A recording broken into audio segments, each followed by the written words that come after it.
오늘 우리 같이 나눌 말씀은 히브리서 12장 4절 말씀입니다. 제가 봉독하겠습니다.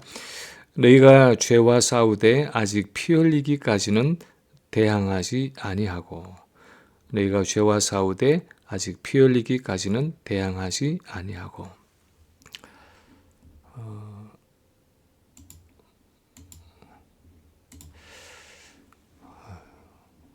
앤드루 머리가 그 히브리서 성경 주석에서 성막의 비유를 가지고 신앙생활을 하는데 세 부류의 신자들이 있을 수 있다고 이야기했습니다. 먼저 멀리서 그냥 이 성전 마당만 밟고 다니는 신자가 있다 말했습니다. 그리고 한 걸음 하나님께 더 가까이 나아가서 성소에 들어가서 머무는 것 같은 신앙생활을 하는 사람이 있다고 했습니다. 그런가 하면 그 성소에서 한 걸음 더 나아가서 그 열려있는 휘장을 통해서 지성소까지 들어가서 하나님의 임재 가까이 거하고 친밀하게 교제하면서 신앙생활을 하는 신자가 있다고 했습니다. 지성소는 하나님의 임재와 영광이 있는 곳입니다.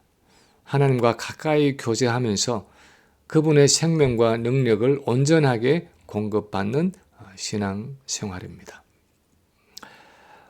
그 비유에 의하면 우리는 어떤 신자입니까? 우리는 하나님과 어느 정도 가까이에서 신앙생활을 하는 신자입니까? 이 앤드루 머리의 성막 비유를 통해서 우리가 한번 물어보아야 하는 질문은 왜 어떤 신자들은 그렇게 지성소에까지 들어가서 하나님과 가깝고 친밀하게 교제하는 데 반해서 어떤 신자들은 그냥 멀리서 성전 뜰까지만 들어가서 하나님과 떨어져서 멀리서 서성거리면서 신앙생활을 하고 있는가 하는 질문입니다. 그 이유에 대해서 앤드루 머리가 답하고 있지는 않지만 우리는 대략 추측해 볼 수가 있습니다. 우리 신앙생활의 게으름과 나태함 때문일 수 있습니다. 내게 신앙적인 열심이 없어서 하나님께 더 가까이 나아가지 못하고 안일하게 신앙생활을 하면서 하나님의 직접적인 임재가 있는 그 지성소에서 멀리 떨어져서 성전 뜰에서만 서성거리고 있는 신앙생활이 있을 수 있습니다. 때로는 나의 불순종과 죄악 때문일 수도 있습니다.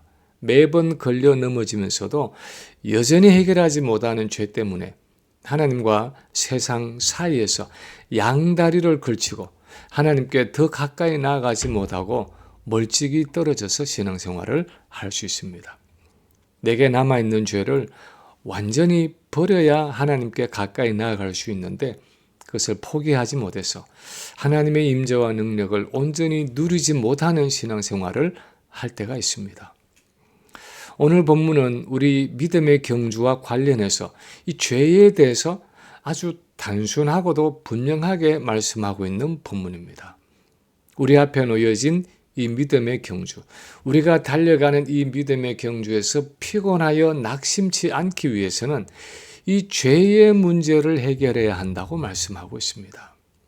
그렇다면 오늘 본문은 죄에 대해서 구체적으로 무엇을 말씀하고 있습니까? 첫 번째 오늘 본문이 말씀하는 것은 우리는 죄와의 싸움 가운데 있다 하는 사실입니다. 우리는 죄와의 싸움 가운데 신앙생활을 하고 있다는 사실입니다. 오늘 본문은 너무나 분명하게 너희가 죄와 싸우되라고 말씀하고 있습니다. 이 히브리서의 저자는 우리 신앙생활의 성격이 어떤 것인지를 여러 가지 비유와 이미지를 들어서 설명을 하고 있습니다. 그 중에서 12장 1절에서 3절까지의 말씀에서 사용한 비유는 경주의 비유입니다. 마라톤과 같은 장거리 경주의 비유입니다.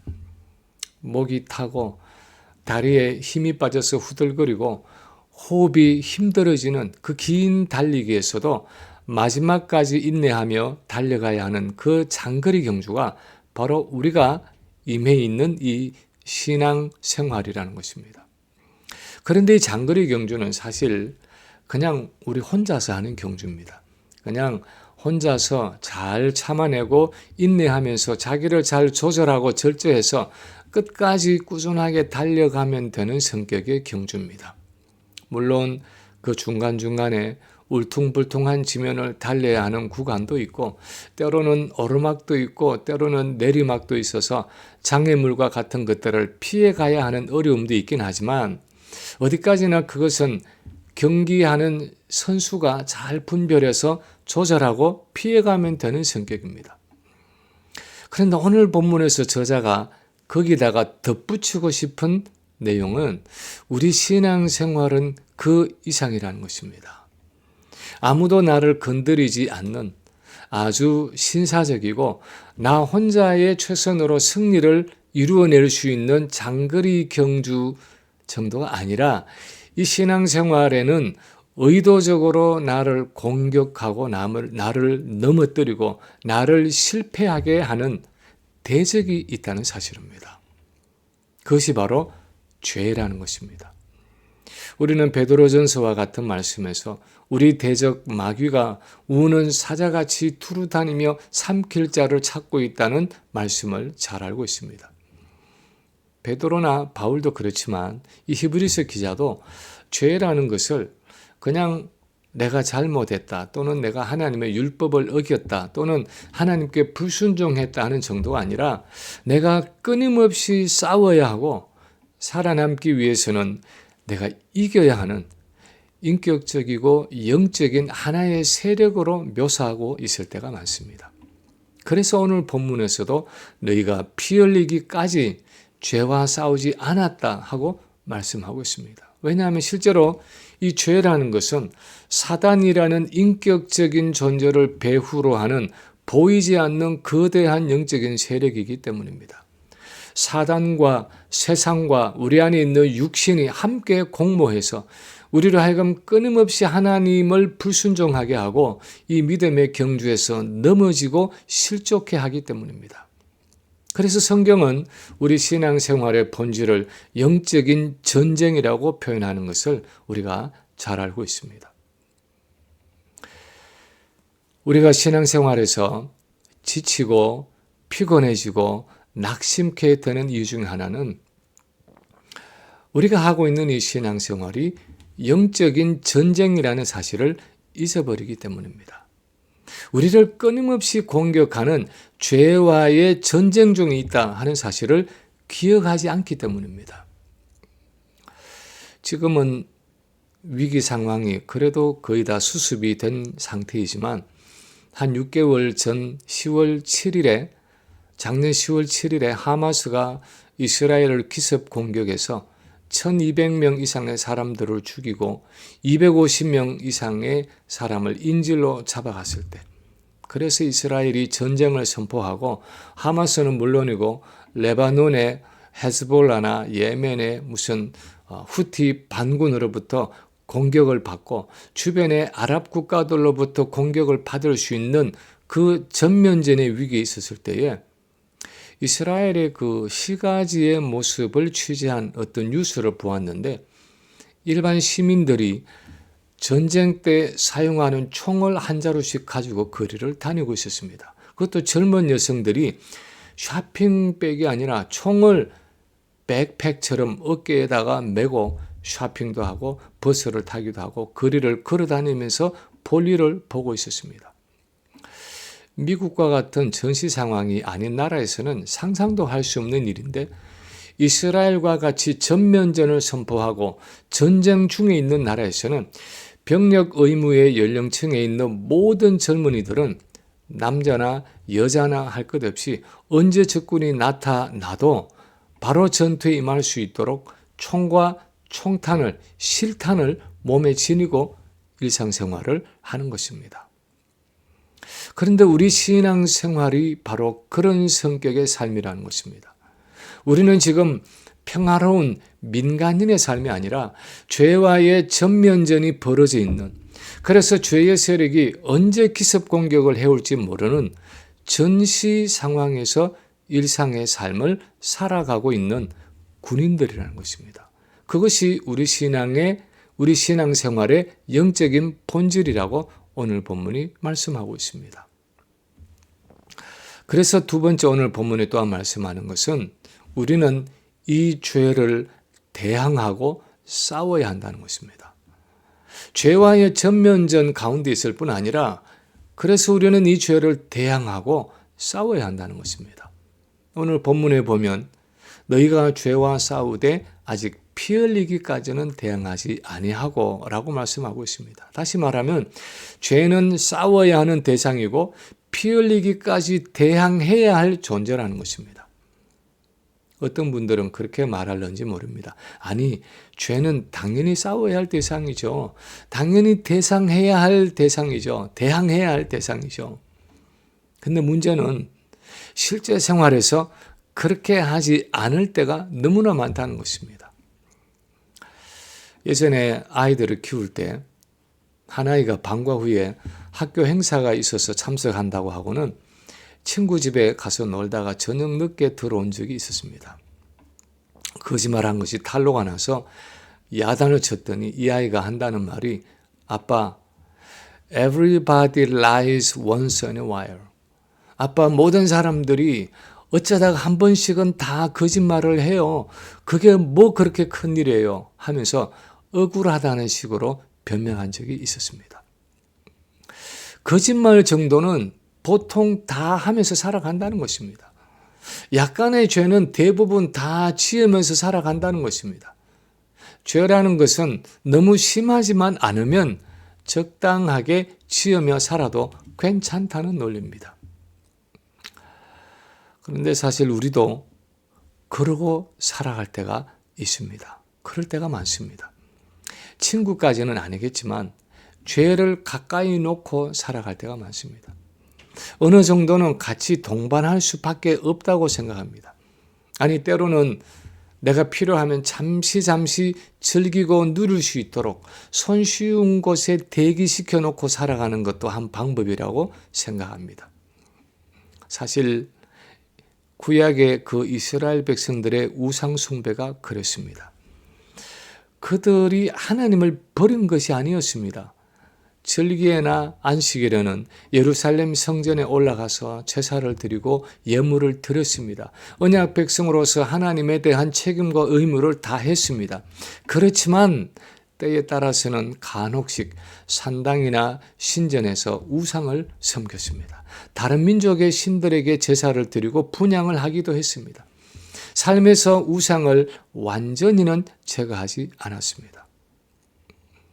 그게 섭섭하셔서 열왕기나 역대기에 보면 하나님은 여러 번 반복해서 말씀하고 계십니다.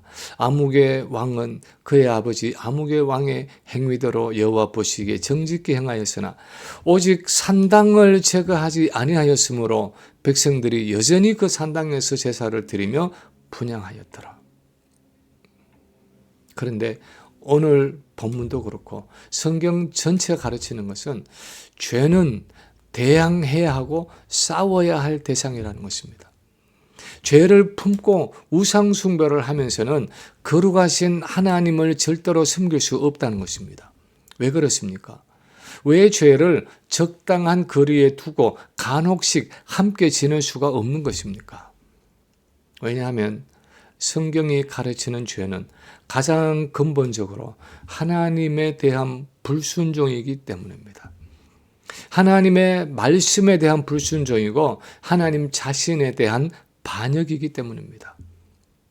단순히 그냥 윤리적인 도덕적인 실수이거나 잘못이거나 부족함이 아닙니다. 단순히 남들에게 해를 끼치고 다른 사람을 불편하게 하는 정도가 아닙니다. 그래서 다윗은 시편 51편에서 자신의 범죄를 내가 주께만 범죄하여 주의 목전에 악을 행하여 사오니 하고 고백하고 있습니다. 사실 다윗은 남의 아내인 바세바에게 죄를 범했습니다. 그리고 더더욱 충신 우리아에게 아주 하지 못할 악한 죄를 지었습니다. 살인 교사해서 그를 죽였습니다. 왕으로서 또한 백성들에게 죄를 지은 것이었습니다.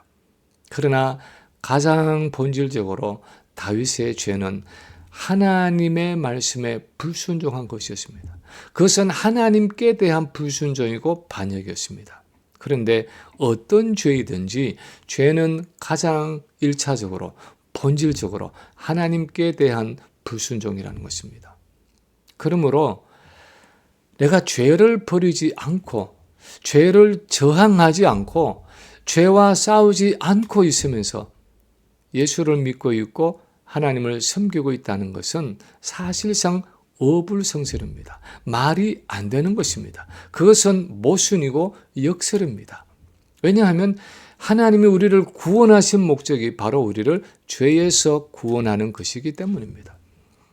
우리를 죄와 불순종에서 구원해서 죄가 없는 거룩한 백성으로 만드시는 것이 바로 하나님의 구원의 목적이기 때문입니다. 그래서 데살로니가전서 4장 7, 8절에 보면 하나님이 우리를 부르심은 부정하게 하심이 아니요 거룩하게 하심이니 그러므로 저버리는 자는 사람을 저버림이 아니요 너희에게 그의 성령을 주신 하나님을 저버림이니라 하고 말씀하고 있습니다. 하나님은 부정함과 죄악됨에서 건져 거룩하게 하는 목적으로 우리를 구원하셨기 때문에 우리의 인격과 삶 가운데 죄와 싸우지 않고 죄를 대항하지 않는 행위는 우리에게 거룩하게 하시는 성령을 주신 그 하나님을 저버리는 심각한 행위라는 것입니다. 히브리서 12장 14절에서는 모든 사람과 더불어 화평함과 거룩함을 따르라. 이것이 없이는 아무도 주를 보지 못하리라 하고 기록하고 있는데 여기서 이것이라는 것은 뒤에 나오는 거룩함을 말합니다. 거룩함이 없이는 아무도 하나님을 볼 수 없다는 것입니다. 죄를 제거하지 않으면 지금도 그렇고 나중도 그렇고 하나님을 볼 수 없다는 것입니다.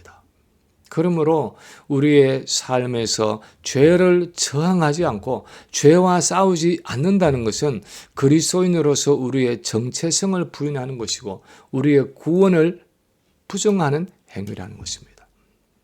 진정한 그리스도인이라면 결코 그럴 수 없다는 것입니다. 그리고 세 번째로 오늘 본문이 또한 말씀하는 것은 죄와 피 흘리기까지 싸워야 한다는 것입니다. 죄와 싸워야 하는데 어느 정도까지 싸우느냐? 피 흘리기까지 싸워야 한다는 것입니다. 오늘 본문은 우리가 죄를 대항하고 싸워야 하는데 피 흘리기까지 싸워야 한다고 말씀하고 있습니다. 너희가 죄와 싸우되 아직 피 흘리기까지는 대항하지 아니하고 라고 말씀하고 있습니다. 다시 말하면 피 흘리기까지 죄를 대항하고 싸워야 한다는 것입니다. 마지막까지 결사적으로 죄와 싸워야 투쟁해야 한다는 의미입니다. 사실 이 히브리서를 받는 수신자들은 믿음을 지키기 위해서 고난의 큰 싸움에 동참했던 성도들이었습니다. 그래서 히브리서 10장 32절에서 34절까지 말씀에 보면 이렇게 기록합니다. 전날에 너희가 빛을 받은 후에 고난의 큰 싸움을 견뎌낸 것을 생각하라.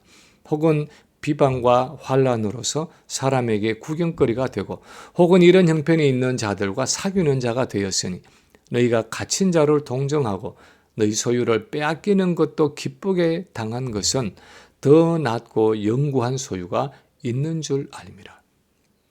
학자들은 이것을 AD 49년에 로마에서 있었던 클라우디오 황제 때 유대 신자들을 포함한 유대인 신자들을 포함한 유대인들 전체가 박해를 당해서 모든 재산을 몰수당하고 로마에서 쫓겨난 사건이라고 생각합니다. 그런데 굳이 그때가 아니라고 해도 유대인으로서 예수를 믿게 될 때 이 유대인 신자들은 항상 그 공동체에서 핍박과 고난을 당했습니다. 가문에서 내쳐지기도 하고 가진 재산을 다 몰수당하기도 하고 옥에 갇히기도 하고 매를 맞기도 했습니다. 그런데 오늘 본문에서 저자는 이 성도들에게 말합니다. 너희가 죄와 싸우되 아직 피 흘리기까지는 싸우지 아니하고. 이 말이 의미하는 것은 우리가 죄와 싸울 때 피 흘리기까지, 즉 목숨을 잃을 때까지 싸운다고 생각하고 인내하면 결코 피곤하거나 낙심할 수 없다는 것입니다. 우리 신앙생활의 기준이나 목표는 내가 목숨을 잃을지라도 절대로 죄와 타협하지 않는 결사적이고 순교적인 신앙이라는 것입니다. 제가 새 아이들을 키우면서 이 아이들이 태권도장 내서 승급 시험을 보는 것을 옆에서 지켜볼 때가 많았는데 그 중에 이 보드 브레이킹 시험이 있습니다. 이 나무판을 깨는 시험이 있습니다. 각 띠의 레벨에 따라서 보드를 나무판을 하나도 깨고 또 두 장을 겹쳐놓고 깨기도 하고 고단 시험은 두꺼운 보드를 몇 개 겹쳐놓고 격파하기도 합니다. 그런데 어린 아이들이 손으로 이 나무판을 격파하는 것을 보면 손이 아플까봐 겁이 나서 처음부터 힘껏 내려치지 못하는 아이들이 있습니다. 그래서 어설프게 손을 내려치니까 이 나무판도 부수어지지 않고 손은 손대로 아픕니다. 그리고 부수어지지 않은 그 나무판에 또다시 두 번째, 세 번째 내려쳐야 하니까 이미 그 통증에 대한 기억이 있는데 그 두려움을 가지고 내리치는 격파를 제대로 할 리가 없습니다. 근데 어떤 아이들은 아예 눈을 딱 감고 있는 힘을 다해서 그 나무판을 내려칩니다. 손이 부러지든 발이 부러지든 상관이 없다는 식으로 아주 몸을 날리는 아이들이 있습니다. 그런 아이들은 나무판도 한 번에 깨지지만 손도 아픈 기색이 없습니다. 물론 격파했다는 심리적인 위안도 있겠지만 실제로 나무판이 부수어지면서 손의 저항이 줄어들기 때문에 통증이 줄어드는 것이 사실입니다. 우리 신앙생활도 어중간하면 더 피곤하고 낙심될 수밖에 없습니다. 왜 이런 걸 해야 하느냐는 불평과 원망으로 할 수 없이 하는 신앙생활이나 봉사는 몸도 피곤하고 마음도 고달픕니다. 보람도 없고 기쁨도 없습니다. 그러나 전폭적인 신앙생활은 하나님께 모든 것을 맡기고 내 자신의 전부를 던지는 그런 신앙생활은 낙심과 피곤을 느낄 여유가 없습니다. 앞으로 전력 질주해서 달려가야 하기 때문에 뒤를 돌아보면서 불평하고 원망할 겨를이 없습니다. 그 신앙생활을 통해서 하나님께로부터 받는 그 기쁨과 즐거움이 있기 때문에 몸은 피곤한데 마음은 오히려 더 기쁘고 가볍고 힘이 넘칩니다. 이 말은 우리가 무리를 해서 몸에 병이 찾아오고 실제로 피 흘리면서 쓰러지는 그 순교의 자리까지 가는 봉사나 신앙생활을 하라는 뜻이 아닐 것입니다. 물론 그래야 하는 상황이 오면 그때는 그렇게도 해야 하겠지만 이런 순교의 각오를 가지고 신앙생활을 하는 사람은 어떤 상황에서도 낙심하지 않고 오히려 감사할 수 있다는 것입니다. 죽을 각오를 하고 예수를 믿는 사람에게는 병이 들어도 아직 죽지 않고 목숨이 남아있다는 사실이 감사하고 가난하고 힘들어도 아직도 먹을 것이 남아있어서 감사하고 아무리 생활이 힘들고 주변이 열악해도 아직 기도할 수 있는 자유가 있고 성경을 읽을 수 있는 힘이 있고 아직 하나님을 섬길 수 있는 기회가 있어서 감사한 것입니다. 죄와 싸우되 피 흘리기까지 싸운다고 각오한 사람에게는 죽을 각오를 하고 예수를 믿는 사람에게는 어떤 고난도 결코 낙심되거나 절망되는 상황일 수 없는 것입니다. 그러므로 이런 순교의 각오를 한 신앙생활은 어떤 고난 속에서도 인내하며 끝까지 이 믿음의 경주를 달려갈 수 있다는 것입니다. 죄와 싸우는 일을 포함해서 우리는 이렇게 순교적인 각오를 가지고 신앙생활을 하고 있습니까? 피 흘리기까지 내 인격과 삶 속에 있는 죄와 싸우고 있습니까? 내게 있는 모든 힘을 다 동원해서 전력 질주하는 신앙생활을 하고 있습니까? 다 달려가고 나서 더 이상 내게 힘이 남아있지 않을 정도로 최선의 경주를 달려가고 있습니까? 루마니아의 리차드 윈브란트 목사님은 소련이 루마니아를 점령하고 공산 정권이 들어서니까 공개 집회에서 우리는 하나님을 섬기며 그리스도께 충성해야 한다 하고 설교하면서 공산주의를 정면으로 비판했습니다. 그것 때문에 윈브란트는 체포되어서 14년간 옥살이를 했는데 극심한 고통과 고문 속에서도 마지막까지 신앙을 지켰습니다. 나중에 순교자의 소리라는 기독교 선교 단체를 설립해서 국제적인 사역을 시작했는데 그분이 쓴 Tortured for Christ, 그리스도를 위한 고난이라는 책이 있습니다. 그 중에 서구 교회에 대한 도전에 대한 부분이 있는데 거기에 쓴 이 목사님의 글을 모아놓은 것을 보면 이렇게 말하고 있습니다. 서구의 교회는 살아남기 위해 싸우는 것이 아니라 편안함을 위해 경쟁하고 있다고 비판했습니다. 그들은 죽느냐 사느냐 목숨을 내어놓고 예배를 드리는데 서구의 교회는 어떻게 하면 좀 더 편안하고 안락하게 예배를 드릴까 고민하면서 경쟁하고 있다는 것입니다. 우리는 감옥에서도 하나님과 함께 춤을 추었다. 그런데 당신들은 자유 가운데 있으면서 그분과 걷는 것조차도 힘들어 합니다. 라고 쓰고 있고, 당신들은 책장에 먼지 쌓인 성경을 여러 권 가지고 있지만 우리는 성경의 한 구절을 얻기 위해서 목숨을 바칩니다. 라고 말했습니다. 당신들은 화려한 예배당에서 형식적인 예배를 드릴 때가 많지만 우리는 하수구와 지하실에서 하늘의 기쁨을 경험했습니다. 라고 쓰고 있습니다. 또 서방에서는 많은 사람들이 그리스도를 위해 1시간도 희생하기를 꺼리지만 우리는 그분을 위해 평생을 희생할 준비가 되어 있다고 쓰고 있습니다. 우리는 과연 어떤 신앙생활을 하고 있습니까? 피 흘리기까지 죄와 싸우고 있습니까? 이분들처럼 결사적이고 최선의 신앙생활을 하고 있습니까? 온전한 헌신과 사랑으로 주님을 섬기고 있습니까? 주님은 서머나 교회를 향해서 내가 죽도록 충성하라. 그리하면 내가 생명의 면류관을 내게 주리라 하고 말씀하셨습니다. 내가 죽도록 충성하라. 그리하면 내가 생명의 면류관을 내게 주리라.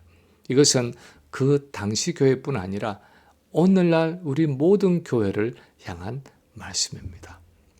바라기는 우리도 우리의 최선을 다해 신앙생활을 함으로 마침내 이 모든 싸움을 마치고 주님이 주시는 생명의 면류관을 얻는 우리 모든 성도들이 되시기를 주님의 이름으로 간절히 축원합니다.